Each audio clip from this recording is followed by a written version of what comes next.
Ladies and gentlemen, welcome back to the Lewis Basketball Network. It is your boy Lewis, and I am back with another one with another banger with yet another video.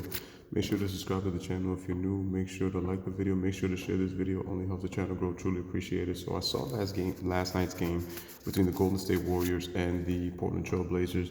I predicted that the Warriors were going to win. My prediction was a little bit different when I said that the score would have been, what did I say? I believe I said 118 to about 110, so it would be an 8-point game. Well, it was a lot closer. My predictions have become very close in terms of the type of scoring because these are very two high offensive teams. But the Golden State Warriors win by 3, 114 and 111, and where the Portland Trail Blazers had a 17-point lead. They were up by as many as 15 at the half, 65 to 50, and they also had an 8-point lead with just about 3:16 left in the game, 102-94. The Golden State Warriors finished the game on a 20-9 run to end the ball game, and so that was not good on the Blazers' part. So Damian Lillard and CJ McCollum, to me, they choked the last 4 minutes, not the entire game, the last 4 minutes of the game. That's what happened with them. But let's go into the stats, ladies and gentlemen, so that we start.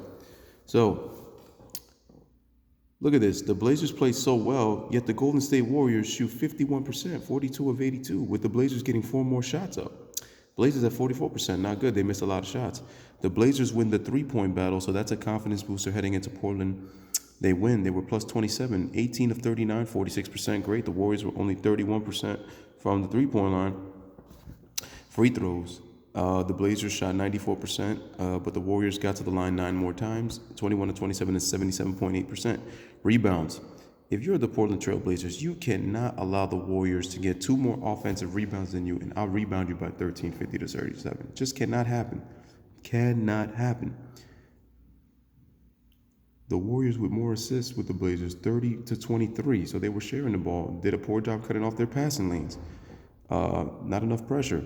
9 blocks by the Warriors. And ladies and gentlemen, Draymond Green had 5 of them.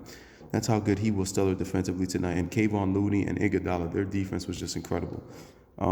Steals, Portland 8 to 4. Also, the turnovers. The Warriors committed 3 more turnovers than the Portland Trail Blazers. They took better care of the basketball. After 21 turnovers in Game 1, they cut it down to 18, so they did a better job of taking care of the basketball. But ladies and gentlemen, points in the paint, 54 to 32. That's a glaring stat. They have to do a better job with their interior defense, especially if the Warriors' set plays are causing so much confusion because they're worried about the three-point shot that they're giving up easy baskets, ladies and gentlemen. So, and I thought the Blazers' pick-and-roll defense was just not good.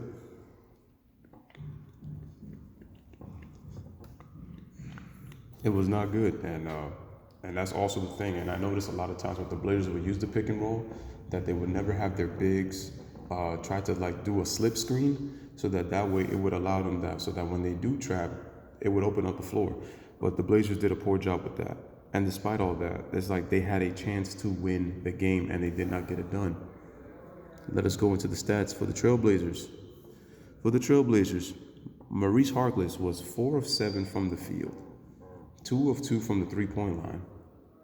Finished with 12 points, 4 rebounds, 2 assists in 23 minutes. Didn't get enough shots up, so they should have given the ball a little bit more since he shot the ball well. Al-Farouq Amino, 9 points and 6 rebounds in 20 minutes. Enes Kanter only had 4 points and 5 rebounds in less than 20 minutes of action. Part of it is because of the fact that he's such a defensive liability, and that's going to hurt them. Damian Lillard, 42 minutes, had 23 points, 10 assists, and 5 rebounds. Damian has shown a good leadership role in terms of trying to get other teammates involved and not trying to force the action. But CJ McCollum had 15 points in the first half. He only finished with 7 points in the second half, finished with 22 in 39 minutes. Seth Curry. Ladies and gentlemen, can we talk about Seth Curry's impact in the game? I think Seth Curry deserves a little bit more minutes. I would give him about close to 35 minutes. The brother put in 16 points, and his defense on his brother, Steph Curry, was great. He had 4 steals in the game. Seth Curry played great on both ends of the floor. And Del Curry said it, that Seth is actually the better defender of the two, and you can tell he has quick feet, good instincts, good hands, guards his position really well. Sometimes when he falls asleep, he doesn't pay attention, but other than that, he was very stout defensively in this game, ladies and gentlemen. Rodney, I'm so hood. had 12 points, felt like he didn't get enough touches.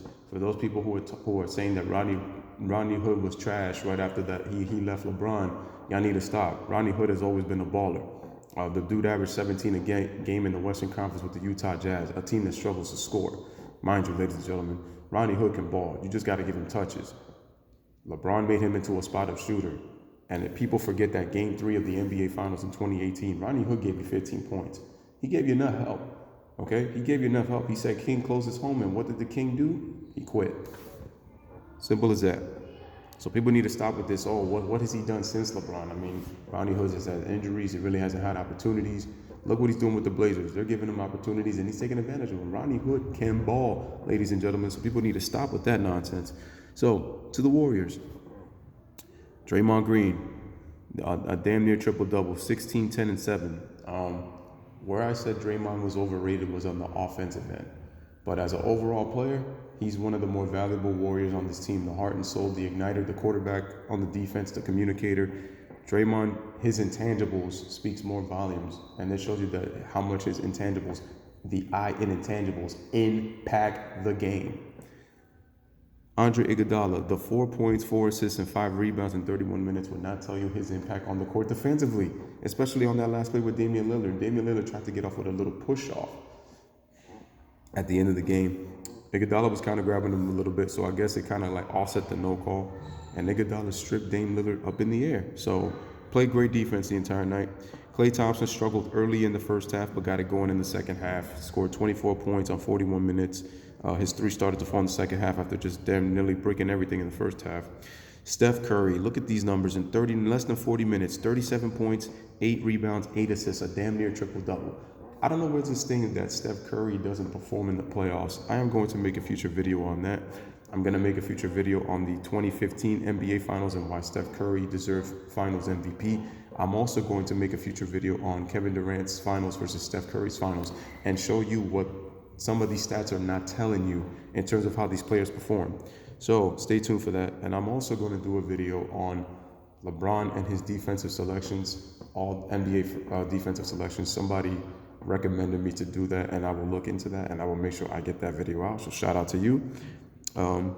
Ladies and gentlemen, Kayvon Looney's looking for that $11 million contract per season, bro. This guy with another 14-piece. With 7 biscuits and 2 cookies on the side in 29 minutes. Unbelievable. And Jordan Bell gave you 11 points and 3 rebounds. And once again, ladies and gentlemen, the bench mob for the Golden State Warriors for the 3rd consecutive game, dating back to Game 6 against the Rockets, gave you 33 points for the 3rd straight game. That's 99 points in the last 3 games. On average, if you average the games out, guess what? 33 points a game. How about that? So then the Warriors win a nail-biter, and like I said, the Portland Trailblazers had a golden opportunity despite the fact that they blew a 17-point lead and they had an 8-point lead with just a little over 3 minutes to go. You got to close that deal. They could talk about the foul calls and all this kind of stuff, if they did, but it looks like Damian Lillard, even though he talked about the foul calls, he kind of took it like a man compared to James Harhead and CPO.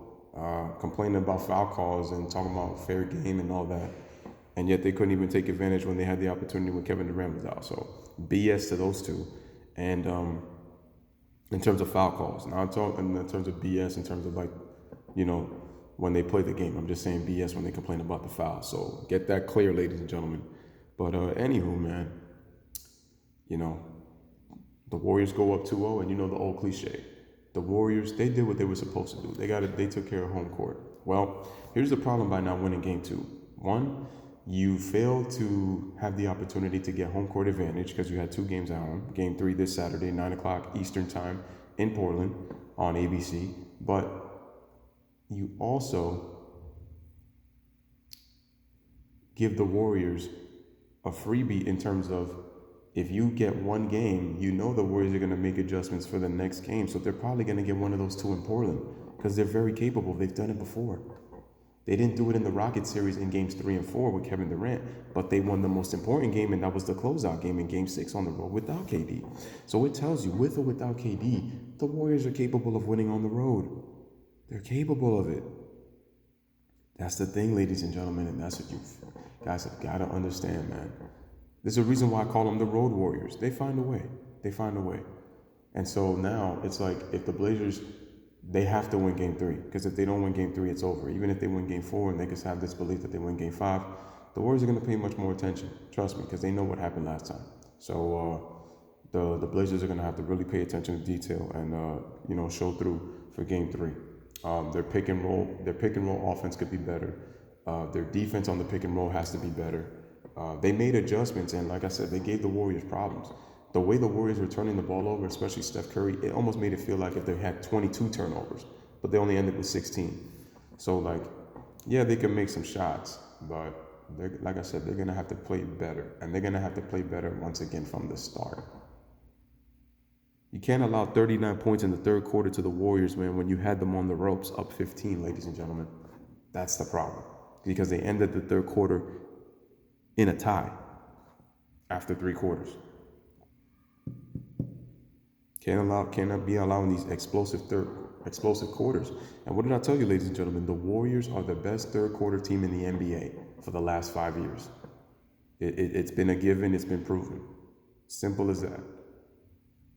So hopefully the Blazers come stronger in game 3, man, and pay much more attention. I just don't know how they're going to be able to use Cantor. Terry Stotts is going to have to figure that out because he's a liability on the defensive end. So he gives you offensive rebounds. He can score in the mid-range. He can score in the low post. But defensively, he's such a liability. So he's going to have to figure out how he's going to tinker that lineup and make some adjustments of his own. But anyway, this is your boy Lewis with another one with a breakdown analysis from me. Let me know what you guys think in the comments. As always, I'll be coming out with these videos that I have mentioned in this video later on. So as always, bless up, one love, peace. Thanks for watching.